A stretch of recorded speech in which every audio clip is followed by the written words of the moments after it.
Hi, my name is Haley. I am going to be discussing American Sign Language, ASL, if you will.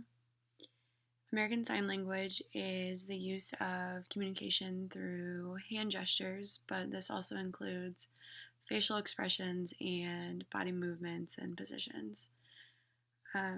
ASL is pretty much going to be most beneficial to individuals who have dexterity and fine motor skills because there are a lot of different fine motor movements that you do with your hands. So I'm going to be explaining a little bit how it's used and how things are a little bit different. First of all, you can finger spell things. So the alphabet goes as follows. There's A, B, C, D, E, F, G, H, I, J, K, L, M, N, O, P, Q, R, S, T, U, V, W, X, Y, and Z. So that is your alphabet.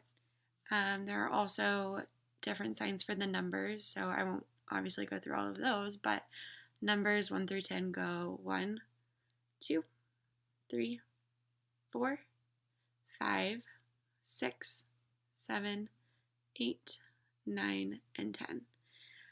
The cool thing about sign language is that you don't need to fingerspell everything.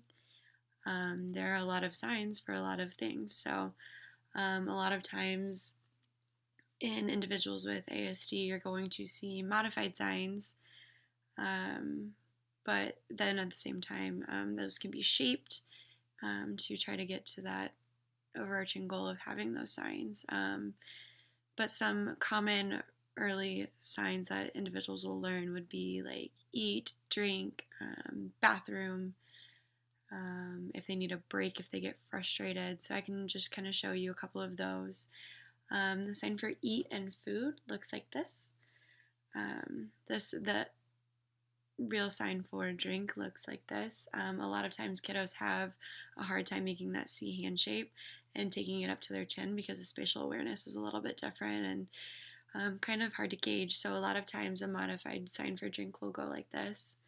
The only tricky thing about ASL is that it is American Sign Language. So it's not going to be a language that's generalized across, different countries, even different parts of the country of North America. In California, there's different dialects and stuff like that. So that is one kind of con to ASL. But for places like ABA centers or something like that, if you have the resources available, it's cheap. It's, you're not paying money for different AAC devices. So that's kind of some pros and cons of it. But anyways, eat, drink. This is the sign for bathroom. If they need a break. Oh, you can't see that, sorry. A lot of functional communication can be prompted through ASL, which is really cool. Just like any other communication device or system, they're all going to have their pros and cons.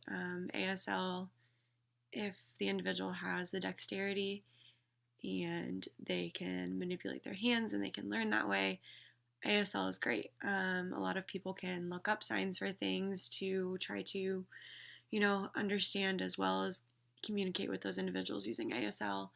It is hard because not a lot of people do know signs, so that can make some frustration and some barriers.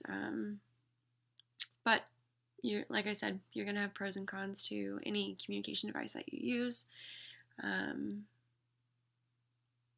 ASL is very unique. But yeah, that's pretty much it. Thanks for listening.